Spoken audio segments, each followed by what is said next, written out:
vuelta, volvéis a recorrer por el circuito B otros 1000, ¿de acuerdo? No hay peligro ninguno porque si seguís el pasillo no hay pérdida.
¡Vamos ya! ¡Hay que apretar ahora!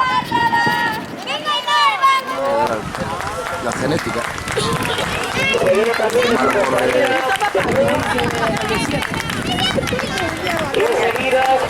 gente del Tejonel primero, el Tejonel Online y Paula Peredo, cuarta, ¿no? Sí, cuarta.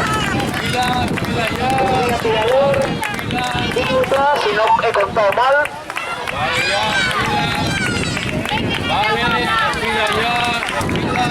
Todas muy estiradas. Repetimos, como no podía ser de otra manera, Aquí está Laura Llames, que se pone primero. Vale, ya, en fila. Fila. Bueno, vamos viendo de la línea, la fila poco a poco.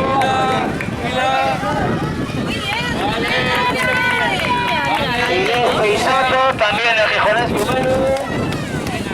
Y todas las atletas. Vamos a guardar la hilera poco a poco y la tarjeta en la mano. Bien, sí, Alba. Y la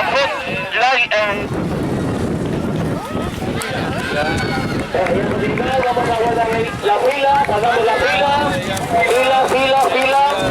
Tarjeta en la mano, por favor, tarjeta en la mano cuando podáis, tomar un poco de aire. Mantener la fila. Tarjeta en la mano, poco a poco entregada. Vale, ya, mantener la fila. Vale.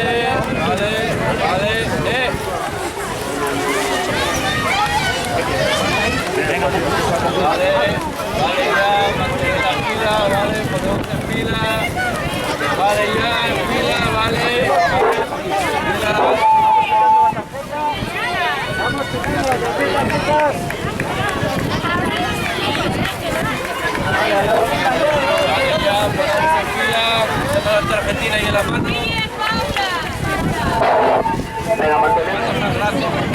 Coge la tarjeta en la mano y la entregáis al juez cuando lleguemos. Coge la tarjeta en la mano y la entregáis al juez cuando lo pida.